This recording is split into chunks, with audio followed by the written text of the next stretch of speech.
ভাগ্যের সাথ দেওয়াতে এবং ঈশ্বরের আশীর্বাদে আবারও রায় বেঁচে গেল। হ্যাঁ বন্ধুরা, ভিডিওতে লাইক দিয়ে দেখতে থাকুন। যে মুহূর্তে কিনা ডক্টর রায়কে অবজার্ভ করে বলতে থাকে যে দেখুন ওনার শরীরের ভেতরে যথেষ্ট পরিমাণে বিষাক্ত গ্যাস ঢুকে পড়েছে, যার ফলে কিনা ওনার এতটা শ্বাসকষ্ট হয়েছে এবং তাতে ওনার সন্তানের উপর যথেষ্ট পরিমাণে প্রভাব ফেলেছে। কিন্তু তা সত্ত্বেও আমরা ওনার কিছু টেস্ট করেছি, সেই টেস্টে সম্পূর্ণরূপে তার রিপোর্টসগুলো ভালো এসেছে এবং আমরা যথেষ্ট পরিমাণে আশাবাদী যে ঈশ্বরের আশীর্বাদে উনি খুব শীঘ্রই রিকভার করে উঠবে এবং ওনার জ্ঞান ফিরে আসবে। ঠিক সেই মুহূর্তেই ডক্টরকে অনির্বাণ বলে উঠে যে আচ্ছা ডক্টর, ঠিক কীরকম গ্যাস হতে পারে যেটাতে কিনা রাইয়ের শরীরে এতটা বিষ জমে গেল এবং তার থেকে বড় কথা ওর শ্বাসকষ্ট শুরু হয়ে গেল। আপনি কি বলার চেষ্টা করছেন যে এটা পূর্ব পরিকল্পিতভাবে কেউ ঘটানোর চেষ্টা করেছে? ঠিক সেই মুহূর্তে ডক্টর বলে থাকে যে দেখুন এখনই কনফার্ম করে কোনো কিছু বলা যাচ্ছে না, কিন্তু তা সত্ত্বেও কেউ একজন ইচ্ছাকৃতভাবে কেনই বা নিজেকে ক্ষতির মুখে ঠেলে দেওয়ার জন্য এরকম করে বিষাক্ত গ্যাস ইনহেল করবে বলুন তো?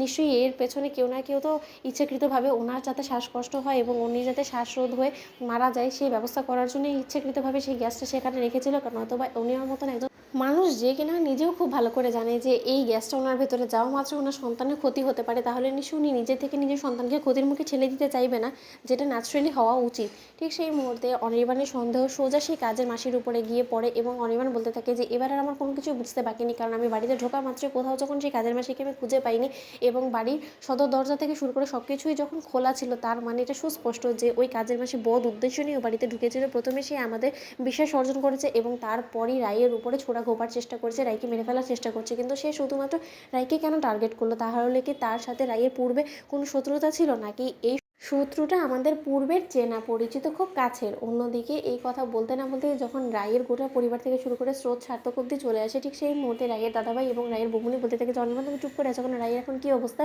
যেই মুহূর্তে কিনা তোমার মুখ থেকে শুনতে পেলাম রায়ের এই কন্ডিশনের কথা, তারপরে নিজেকে কোনো মতে আটকে রাখতে পারলাম না। অন্যদিকে নীরু বলতে থাকে যে অনির্বাণ তুমি কথা বলছো না কেন বলো তো? রায় দিদিভাই কী হয়েছে?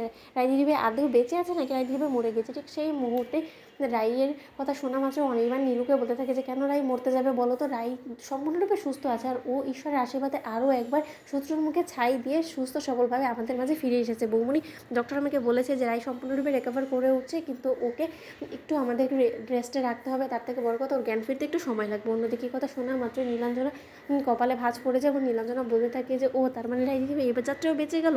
ঠিক সেই মুহূর্তে অনির্বাণ বলতে থাকে যে কেন ও বেঁচে থাকুক সেটা নিশ্চয়ই তুমি চাও না।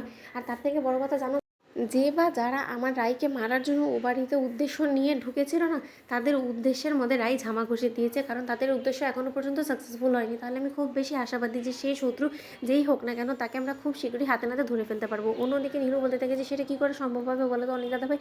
কারণ তুমি তো ওই বাড়িতে তখন সে সময় ছিলে না, তাই না? তখন অনির্বাণ বলতে থাকে তুমি সেটা কী করে জানলে? তো বন্ধুরা লাইক কমেন্ট শেয়ার করে সাবস্ক্রাইব করতে ভুলো না।